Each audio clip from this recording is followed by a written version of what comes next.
Module 14, emotional triggers and that emotional chain of events that follows. This is such an important part of this work that we are doing. Starting to identify the emotional triggers that we all have on a daily basis, and instead of ignoring them or squishing them down with food or telling yourself you'll deal with them at a later time, or just allowing those emotions to just stay bubbling away inside you, which is what we normally do, and actually starting to recognize when something has happened that has created this emotional shift in you. So emotional triggers are exactly that. Emotional triggers are things that move us from feeling okay in that moment to then having an emotional shift, and that can be feeling angry, feeling frustrated, feeling sad, feeling happy, whatever emotion it is. So emotional triggers are things that happen external to us that trigger an internal response that change the way that we feel.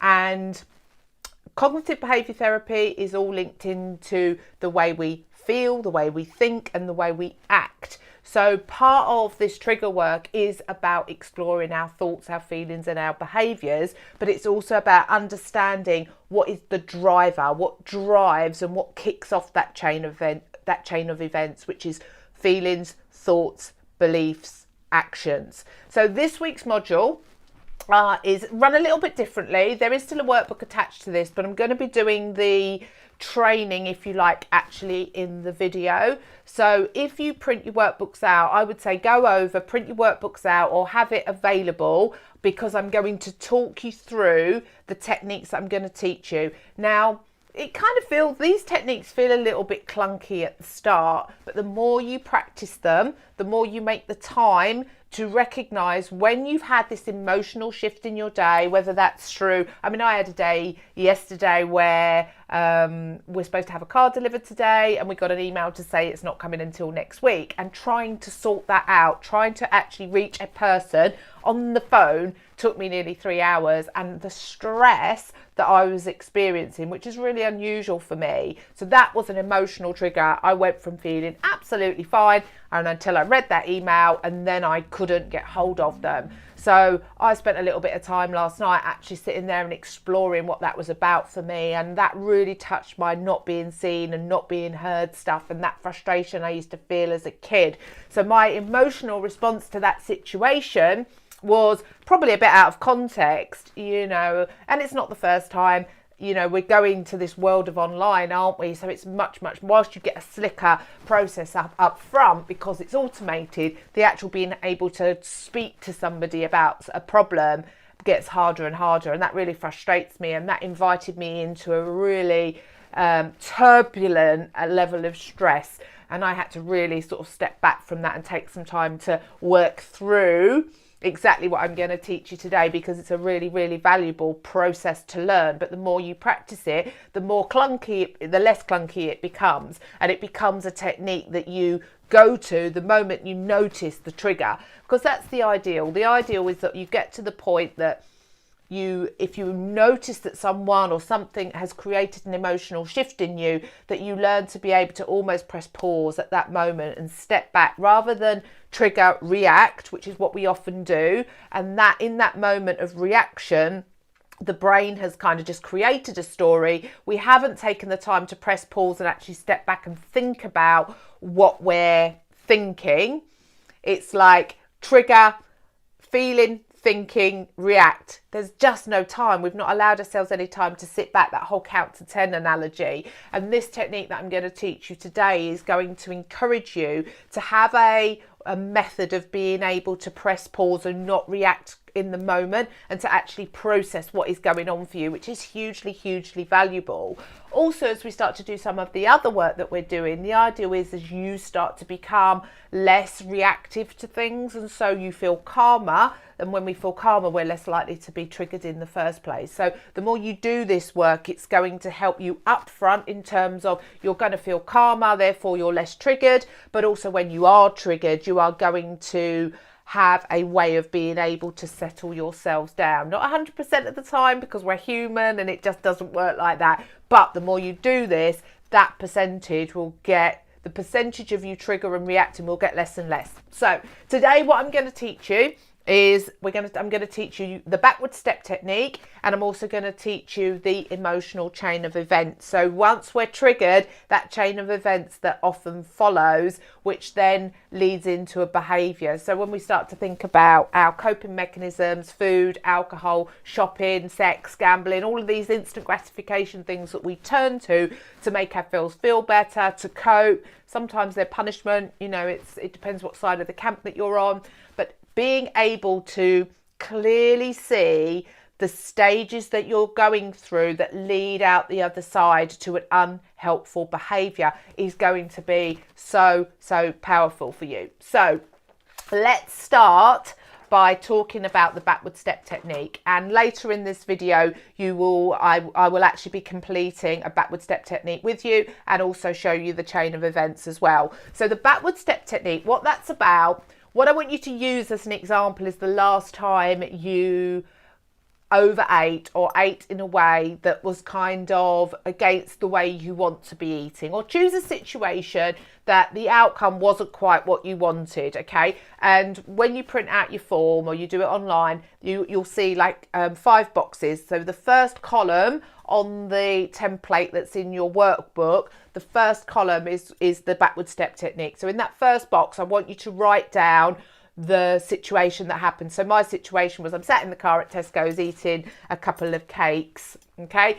And then what I want you to do is just work back what was going on just before that. So for me, I'd been driving to Tesco's and somebody cut me up in the car. What was going on before that? So I think for me, it was I'd had an argument with Gary or something like that. And then what was going on before that? I'd got up late or I was tired because I hadn't had the best night's sleep. So the backward step technique is encouraging you to not just look at the action, the thing that's happened. So not just looking at the eating experience or the argument you might have had with a friend. What it starts to encourage you to do is look at what was going on before it, because quite often what's going on in our lives is we are stacking emotions, okay? So there is often prerequisites that are going on to the actual situation. There's a lovely saying, the straw that broke the camel's back. And quite often the thing that actually causes the eating isn't really where it started, is not the originator.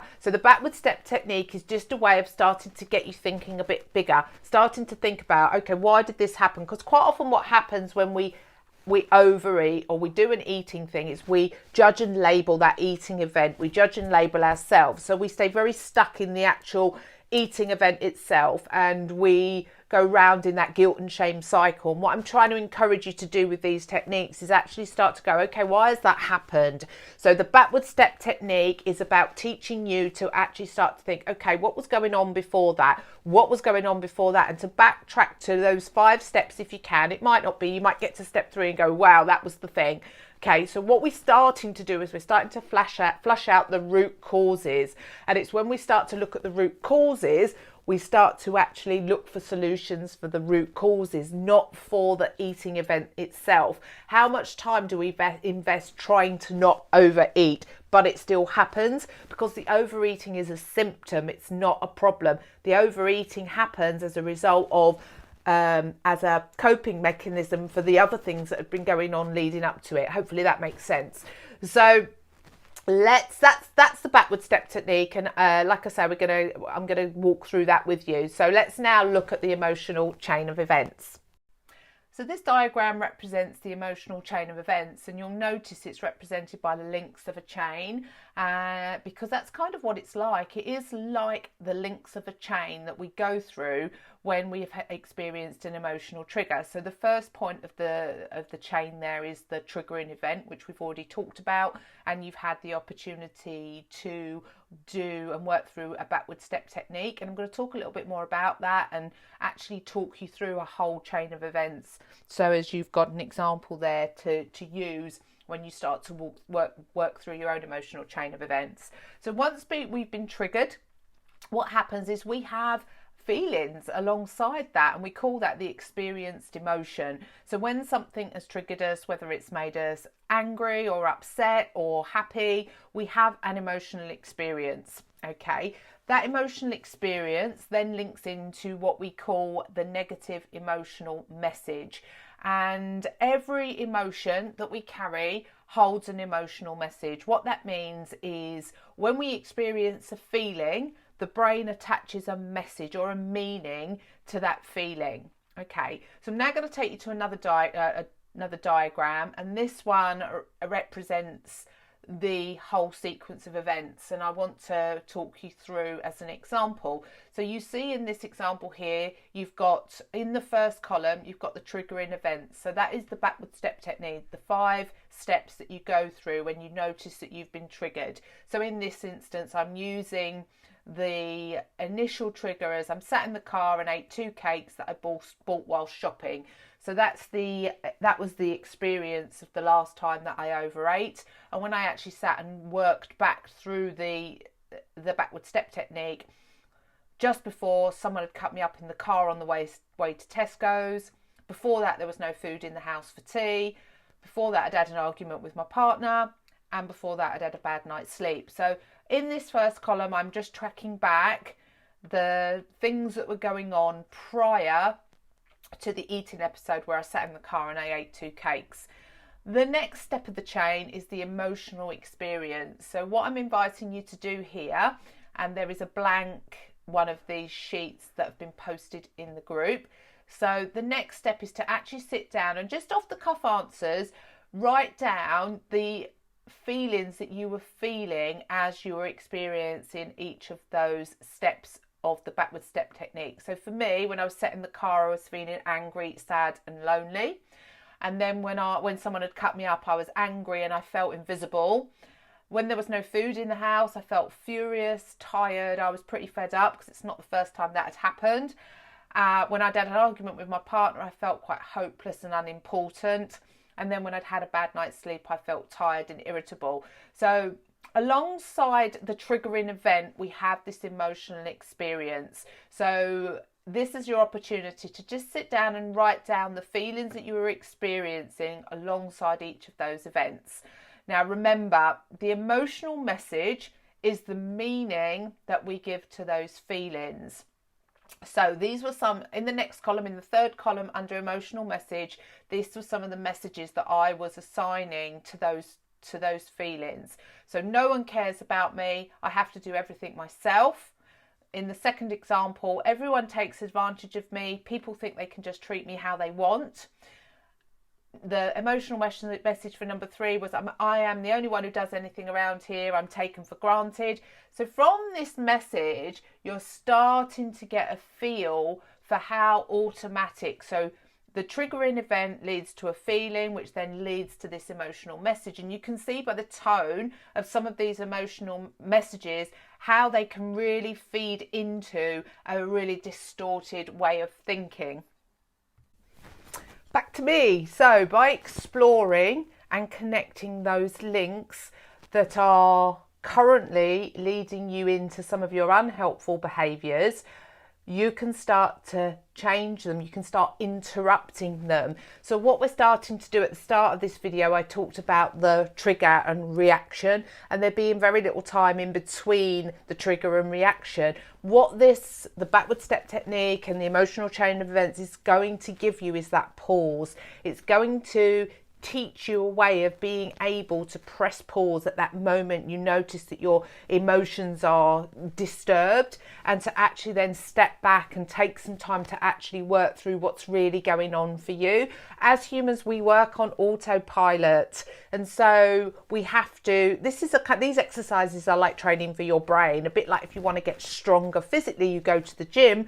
If you want to get stronger mentally, you have to work your brain in a different way. And these techniques, if used and if practiced regularly, are going to give you exactly that. But, I don't underestimate that actually exploring some of these feelings that you feel quite difficult, quite uncomfortable to do can be a challenge in itself. And this process isn't about bringing up loads more emotion for you, but we kind of do need to stretch you a little bit in order for you to start to do things a little bit differently. So I do fully appreciate that sometimes looking into this stuff, especially the belief stuff, the stories that we hold about ourselves, because we kind of believe them to be true, even though there's evidence that supports that they're not true. So this work does involve kind of us facing into some of that stuff, which can be quite challenging in itself, which is why I always say, if something comes up for you that has caused upset or has brought something up for you, reach out, come and talk to me and we can work through it, because that then what we don't want to do is create another emotional trigger as a result of you doing this work. So